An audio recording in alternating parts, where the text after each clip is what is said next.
out during the year where there's a few in the beginning and then a few in the middle, and then they all come out quarter 3. Yeah. And then you kind of know that's phone. This way we can, actually talk about and highlight.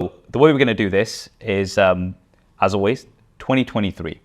So that is the condition that I've given. My list is only from phones that I've actually tested. There you go. So now you know.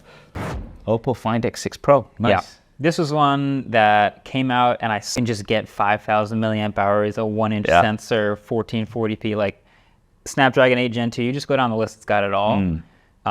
It's not a huge hit this side of the Atlantic, but it's still an incredible. Now with this, because we've had the Galaxy Flip series, which has been dominating clamshell dates year on year, whereas I feel that the Find N2 Flip has actually a usable one that you can get, so I like that.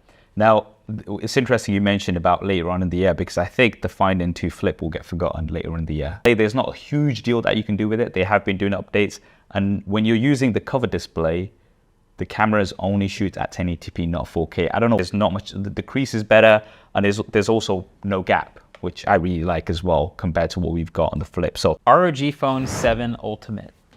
So Asus stuff does get forgotten a lot, including gaming, obviously. This phone is the complete package, an absurd 6,000 milliamp hour battery with like these massive speakers. It's got the new chip, obviously. And I don't know if you saw the video I made about it. I did. But the cooler that they've made for these things, it gets crazier every year. Yeah, the Aeroactive cooler now has like some subwoofers in there, and it's got cooling at the front. Yeah. So it cools the front portion of the display as well, which is insane. Somehow it will get overshadowed by the second half of this year, but I think that one's going to be a great phone. I've used old ROG phones for years, and those phones hold up well. So yes, good. You don't need a display at the back. You just don't. You never see it. But I think it really showcases how far a smartphone can go. You've got the split batteries, you've got the USB port. I think it was the first device with the USB port on the side. So it's not coming in the way, it's not the side. Yeah, Asus has maybe the most battery features of any phone I've used. Yeah. From charge limiting to charge speed limiting to bypass charging. 23.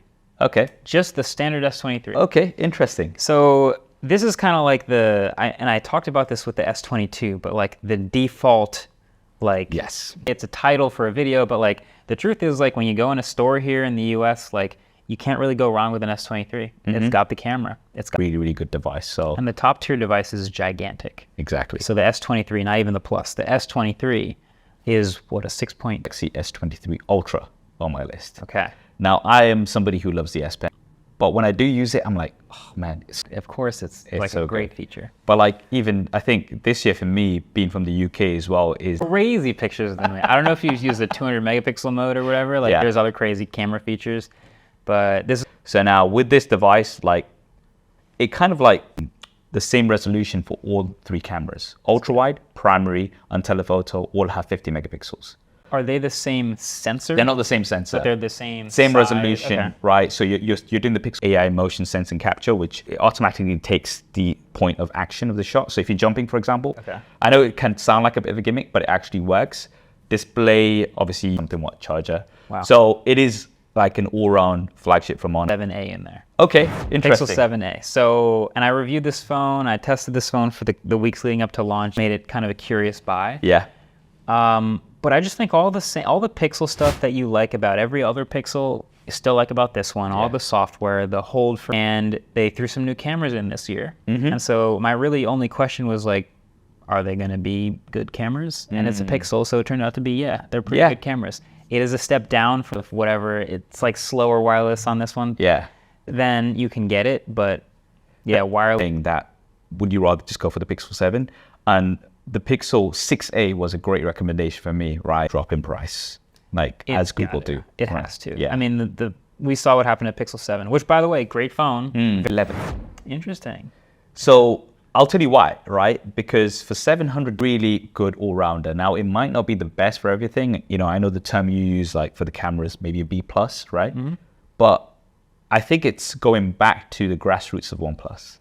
That I agree with. Yeah. Definitely. Which I really like, because like, I remember there was one point where phones for fast, smooth, and inexpensive. And they would always have the flagship chip and a high refresh rate screen and beautiful software. Yes. And the camera, they have fast charging, probably some of the fastest charging phones in the US. Yes. And Snapdragon Plus right now. Yeah. I think that's really good for them. So I wanted to give them some credit as well, because I think it has some great devices, but I think OnePlus has its core audience and its fan base, and going back to that at $700, I think that's a good deal for what you're getting. Yeah. Okay. A little older, might be surprising. Yeah. I don't always daily the newest phone, and I was doing a lot on the S23 Ultra up until a daily, so it's 14 Pro Max is my daily, and the S23, like 2 months later review, and I was just like, it does everything for me.